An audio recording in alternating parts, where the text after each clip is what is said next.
had a leprosy. Васудева Брамана. Господь Чайтанья излечил его, затем Васудева сказал ему: «О Господь, что ты наделал? Раньше...» Please prepare happy words. Васудева прокаженный сказал: «Господь, зачем ты меня излечил? Раньше у меня было такое смиренное положение». So Vasudeva approached Nanda Prabhu and he told me, "Oh my Lord, why did you cure me? Because my service was much better before that." А теперь, когда ты излечил меня, я могу возгордиться. And now that you have cured me, now I become arrogant and proud. И Господь Чайтанья сказал ему: «А ты проповедуй». Nanda Prabhu told him, "You just preach. И если ты будешь проповедовать, ты никогда не сможешь возгордиться. If you will preach, you will never get arrogant." Это естественно. Если нам приходится проповедовать, то это естественно. Мы будем оказываться в ситуации, которые будут воспитывать наше смирение. So we will encounter a situation which will develop our humility. И в комментариях к этому стиху пишет, что мы ожидаем, что все преданные в нашем движении будут идти от двери к двери, проповедуя послание Господа Чайтаньи. So in this purport to this verse, Srila Prabhupada says that all devotees must come door to door to preach this Krishna consciousness. Теперь давайте поймем, что для грехаста означает проповедовать. Now we have to understand what is preaching means for grihastas. Конечно, можно, да, просто идти на улицу с книгами. First, we can just go outside and preach and distribute some books. Но, во-первых, как много грехастов реально будут готовы это делать, проповедовать на улице. But the first thing is not a lot of grihastas are ready to do this, to preach in the street. Это весьма нелегко. It's not easy. А с другой стороны, есть огромная потребность заботиться о тех начинающих преданных, которые уже привлеклись в это движение. On the other hand, somebody has to take care of the young devotees who just came. Мы видим, что за прошедшие 20-30 лет, кто-то, наверное, помнит, присутствующих, огромное количество приходило в наше движение людей, огромное количество людей уходило. So we can see that for the last 20 or 30 years, some of you might have seen that some devotees came, but they also left. Если бы, представьте, вот в каждом подвое в своем городе в России, если бы все преданные, которые приходили в движение, за эти годы оставались в нем. Just try to imagine in your city if everybody who came to our movement stayed, what would happen? Сколько преданных было бы в вашем городе? But how many devotees there would be in your city? Кто может это сказать? Who can evaluate? 1 million. Да, в Москве точно был бы миллион. At least 1 million. В каждом городе можете прикинуть. Теперь, почему люди уходят? So why people are leaving? Как правило, если человек какое-то время был преданным, а потом ушел, As a rule, if the person was a devotee for some time and then he left, и вы спросите его, почему, он не скажет вам, что он разочаровался в философии или в Шриле Прабхупаде. and you will ask him why he left, he wouldn't tell you that he was disappointed in the philosophy of Srila Prabhupada's. Он скажет: ну, дела, как бы заботы, сейчас времени нет, и как отношения не сложились. He will tell you, well, I don't have time, maybe my relationship was not so fantastic. Поэтому все, что необходимо, чтобы преданные приходили и оставались, это взаимоотношения. So the thing that is required for the devotees to stay a nice relationship. И это означает маленькие группы. And this means small groups. Маленькие группы, маленькие вайшнавские семьи, в которых развиваются очень теплые отношения любви, дружбы и заботы. Small groups, small Vaishnav communities, family-like, where we can develop very nice and warm relationship. Вот это и называется намахата или бхакти-врикша. So this is what we call namahata Bhakti-vriksha. Мы отдельно, это может быть целый семинар на тему термина намахата и как он трансформировался постепенно. I can give a whole seminar on this namahata word, but how it was developed. Я думаю, Kaunteya прабhu сегодня побольше об этом расскажет. Who? Kaunteya прабhu. Kaunteya Prabhu probably will tell more about this today. Он сделает такое историческое исследование.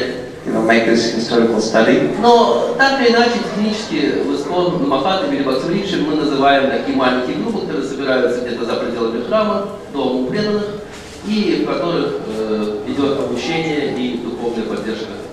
But technically speaking, in ISKCON, Bhakti-vriksha and Namahata are small groups which gathered outside the temple to preach Krishna consciousness and help new devotees. И вот вести такие группы есть наиболее естественные проповеди для грехастов. So being a leader of such small groups is the most natural way for the grihastha to preach. С одной стороны, для этого не нужно никуда ходить, все это можно делать прямо у себя дома. And one point is that you're not going to go anywhere. You can preach right there at your home, in your house. И для грехаств вообще это неотъемлемый элемент их культуры приглашать себе гостей, кормить их просадом. And for grihastha devotees, it's the element of their culture to receive guests, to give them prashadam.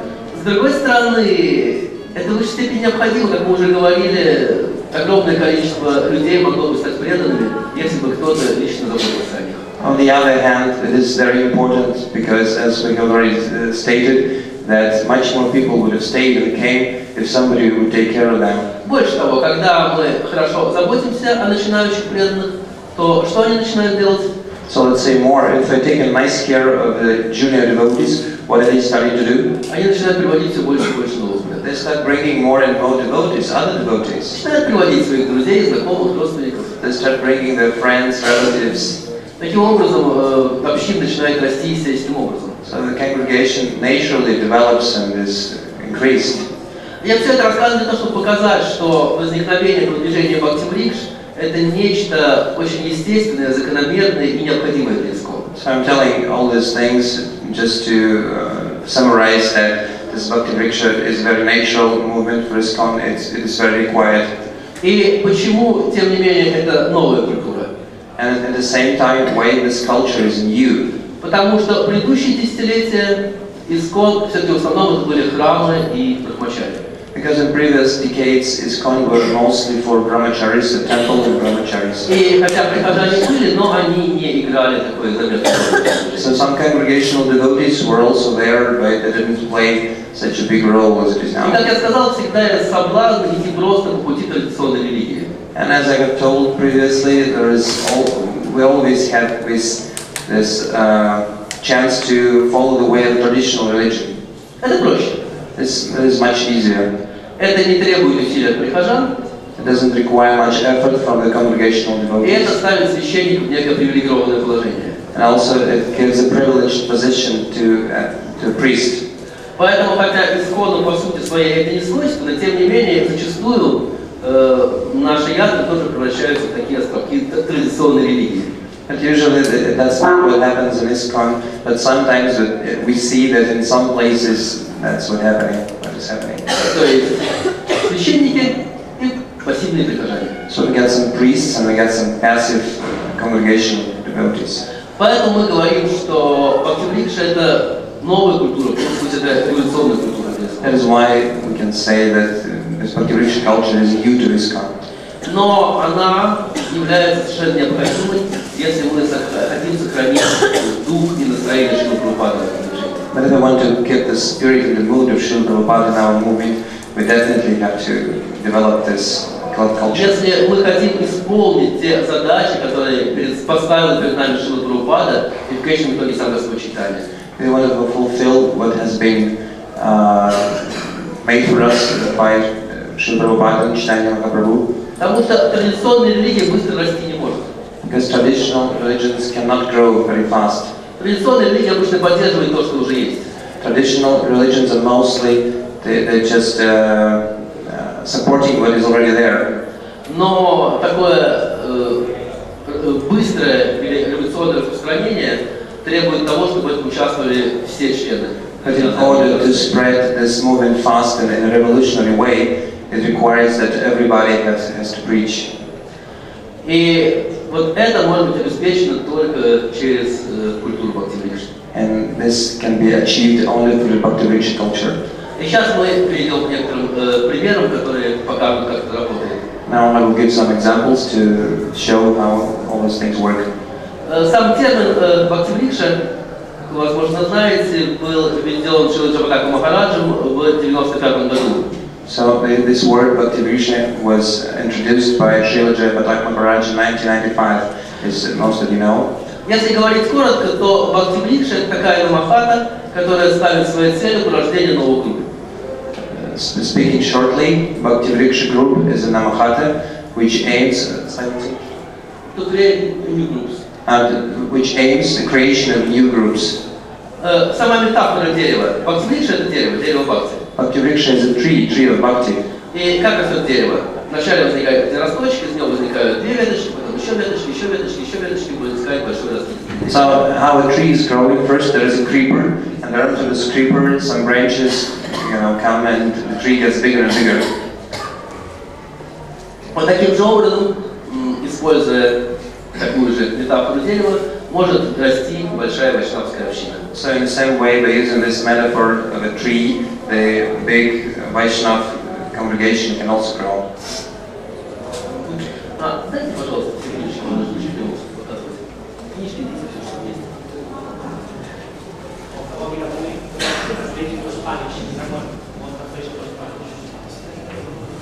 If somebody needs translation to Spanish,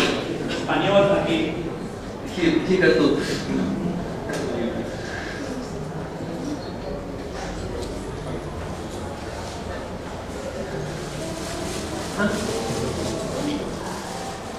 Все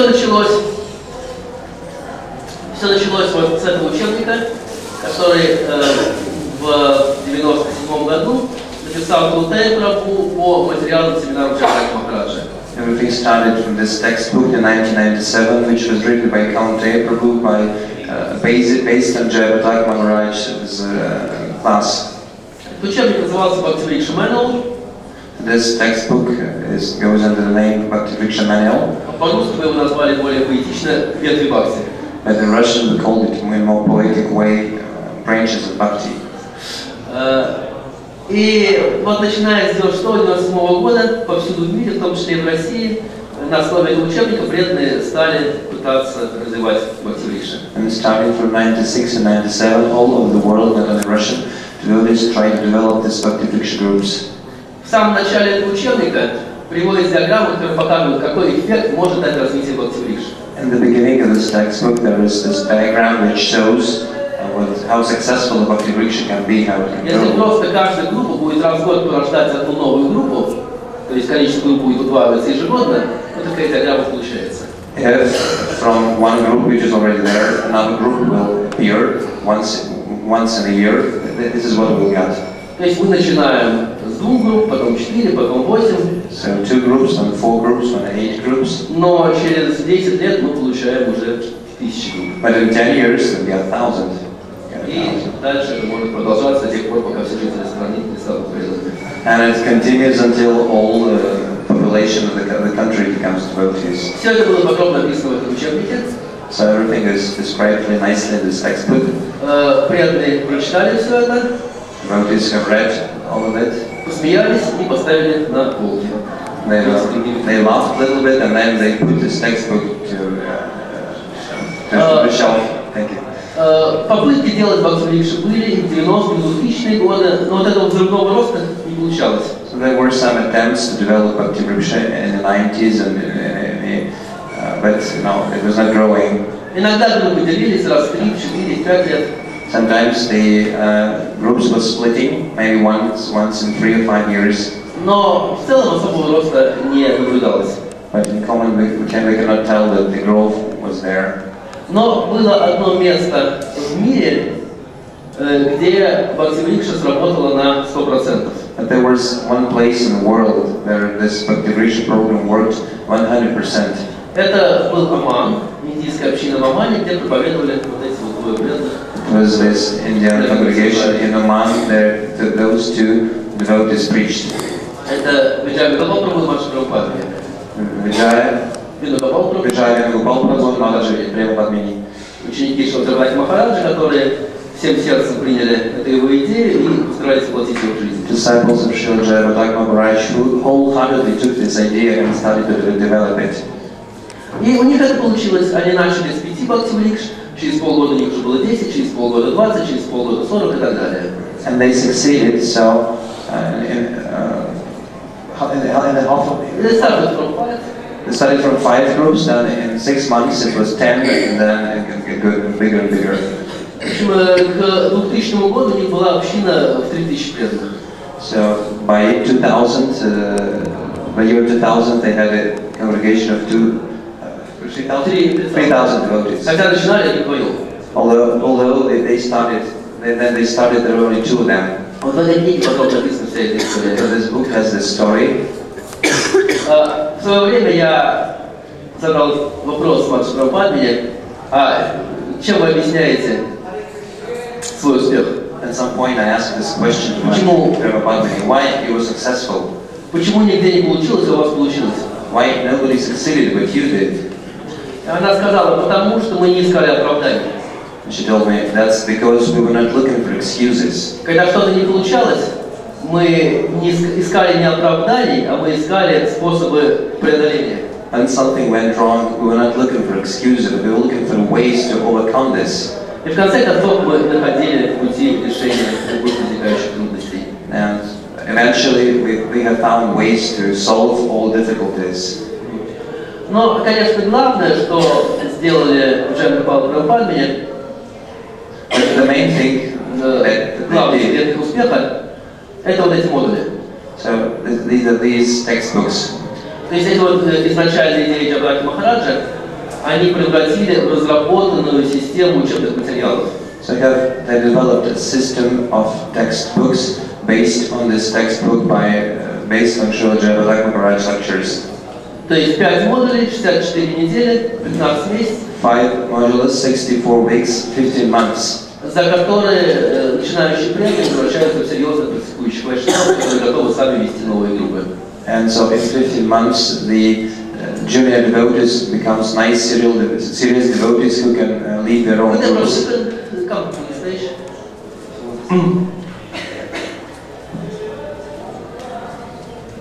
Вот это изменило всю ситуацию.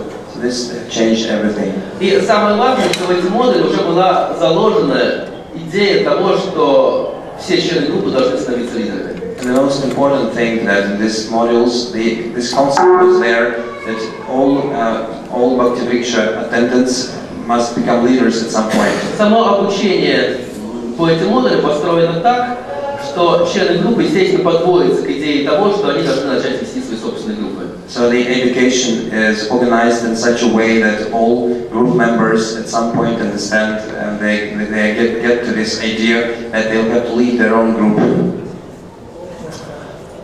И таким образом, поскольку это постоянно проповедуется, и поскольку они получают соответствующее обучение, то к концу этого цикла, 64 недель, многие члены группы, они уже готовы к тому, чтобы вести новые бхакти-врикши. So because this idea is preached consistently, and after 46 weeks, most of all these devotees are ready to lead their own groups. А те, кто не готовы вести, те могут помогать вести новые группы. Those who are not ready, they can help. А те, кто не достигли особого успеха, те просто идут на второй круг. Those who did not achieve any success, they just come to the second turn. Вот эта модель оказалась очень успешной. And so this model proved to be very successful. С 2007 года мы начали применять ее в России. From 2007, we started to apply this model in Russia. Перевели все учебные материалы на русский язык. I have translated all these textbooks into Russian, and we started following it really strictly. И вдруг дерево начало расти. And somehow the tree began to grow. Мы фактически в Москве начали с 2 бхакти-врикш, которые работали точно по этой методике. In Moscow, everything started from 2 Bhakti-vriksha groups, which were following very strictly the methods given in those textbooks. Через 1,5 года они разделились. In 1 year, in 1.5 years, they split. Возникло порядка 15 новых бхакти-врикш. So we had more or less 15 new Bhakti-vriksha groups. Они также продолжали расти и делиться, и сейчас в Москве у нас уже более 60 бхакти-врикш. They also started splitting and growing, and now we have more than 60 Bhakti-vriksha groups in Moscow. И сейчас уже этот небольшой успех, который достигнут в Москве, вдохновляет преданных по всей России, даже за ее пределами. And now this small success we have achieved in Moscow, it inspires the devotees all over Russia. И сейчас практически во всех городах в России есть успешно действующая система бхакти-врикш. Now, in most cities of Russia, we have successful Bhakti-vriksha groups. И во многих странах за пределами России. Также действуют Бхакти-врикши в Беларуси, на Украине, в Казахстане. Сейчас появляются в Прибалтике, недавно появились в Израиле и так далее. And in many other countries we also have this movement like Belarus, Ukraine, Kazakhstan. Мы в нашем операционном центре развития Бхакти-врикша СНГ считаем количество таких групп по всему СНГ и также русскоязычных групп по всему миру. In our Bhakti-vriksha Development Center for CIS, we are counting all these groups in all these countries. И сейчас, по нашим подсчетам, таких групп уже порядка 350. And now we have counted that we have more or less 350 groups. Мы ожидаем, что к будущему году в Москве будет уже порядка 100-108 Бхакти-врикш. So we estimate that by the next year Moscow will have 108 Bhakti-vriksha groups. И не менее 500 Бхакти-врикш будет по СНГ и плюс русскоязычные группы за пределами СНГ. And no less than 500 Bhakti-vriksha groups there will be in Russia and outside Russia too. Но для этого очень нужны ваши благословения. But for that we require your blessings. Пожалуйста.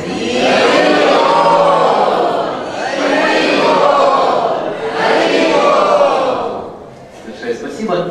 И в течение этих 3 дней мы будем представлять разных преданных, которые ведут Бхакти-врикшу в Москве и в других городах России, СНГ и за пределами. И я думаю, что опыт этих преданных он будет очень вдохновляющим. И этот наш фестиваль, его главная цель будет обмен вдохновением и пониманием важности, необходимости, срочности развития Бхакти-врикши. Thank you very much. In the next 3 days, devotees who are leading their Bhakti-vriksha groups will take turns to make some presentations, and we will listen to them. And the main idea of this festival is to realize the urgency of the Bhakti-vriksha movement and also to share the experience we have.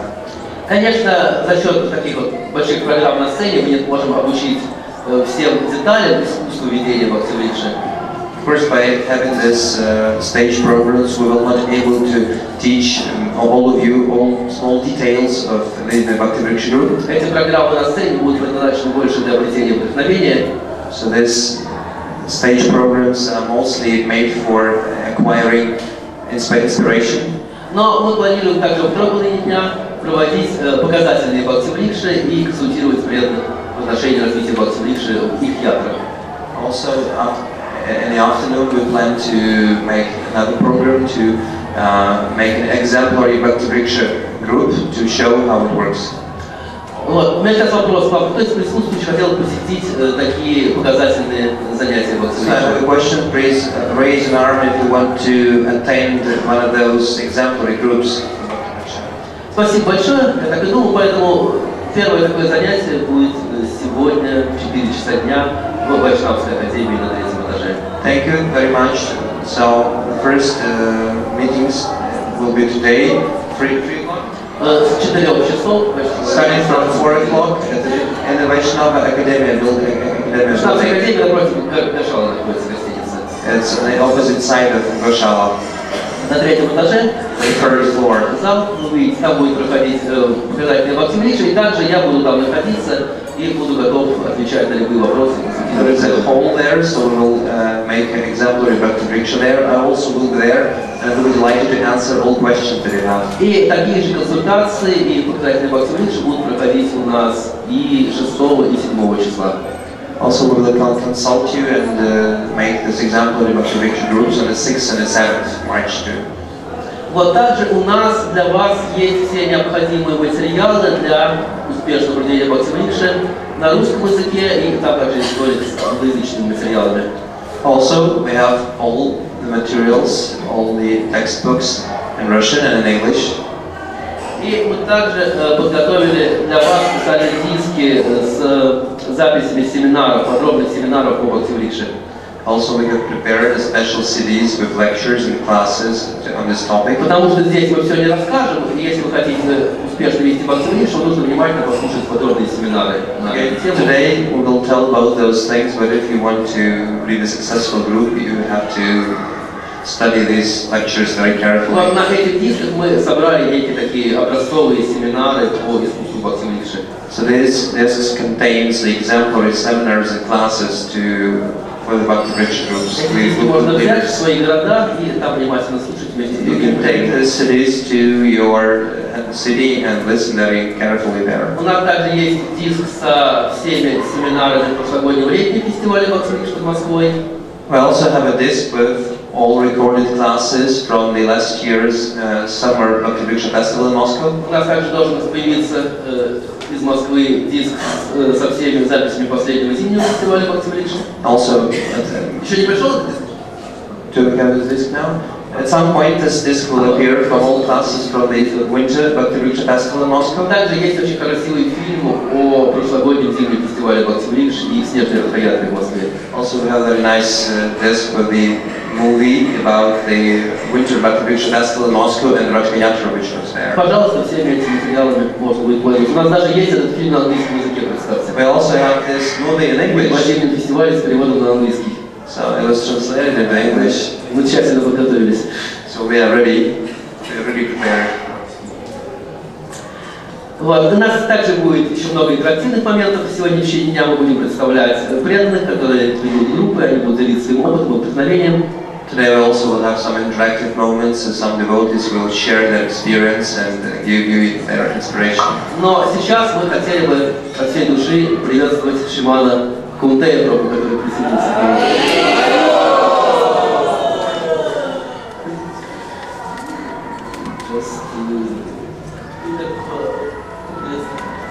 Introduce, not introduce.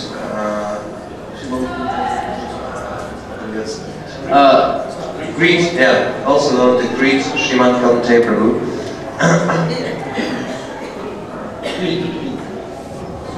Как я уже говорил, Kaunteya прабху, работая в то время как секретарь Джаганаки Махараджа, все время написал вот этот вот учебник по материалам семинаров Джаганаки Махараджа. As I already told, Kaunteya Prabhu was working as a secretary for Srila Jagannath Maharaj. He compiled this textbook from his classes.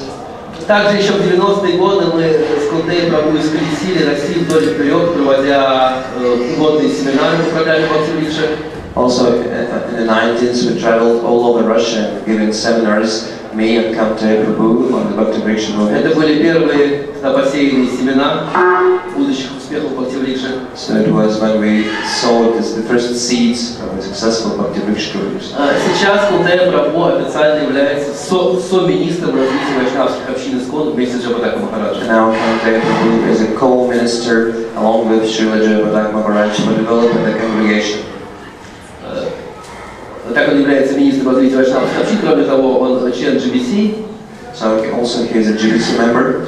Он член команды стратегического планирования GBC. Also he is a member of the strategic planning group for GBC. И председатель комитета организационного развития. And the chairman for the committee of development. Kaunteya прабху со-председатель. Ну, не важно. Co-chairman. Комитета стратегического развития. For the committee for the strategic planning. И Kaunteya проводит очень интересные семинары на тему Бхакти-врикши, на тему развития вайшнавских общин. So Kaunteya Prabhu has very nice and interesting seminars on the topic of development congregations. И мы надеемся, что сегодня Kaunteya прабху расскажет нам более подробно об истории Бхакти-врикши в вайшнавской традиции. And we hope that today Kaunteya Prabhu will tell us more about this history of the Bhakti-vriksha movement in our tradition.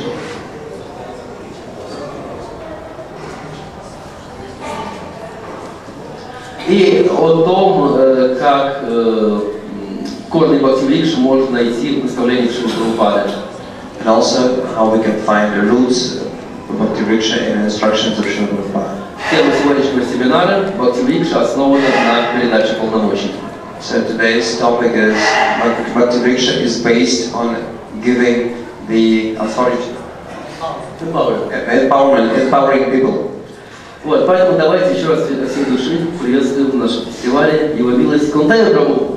So let's praise Kaunteya. Hare Krishna. Thank you.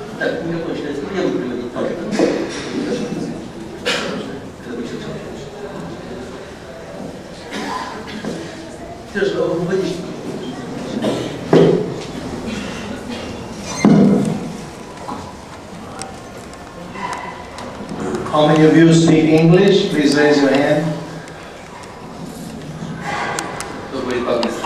It's a minority.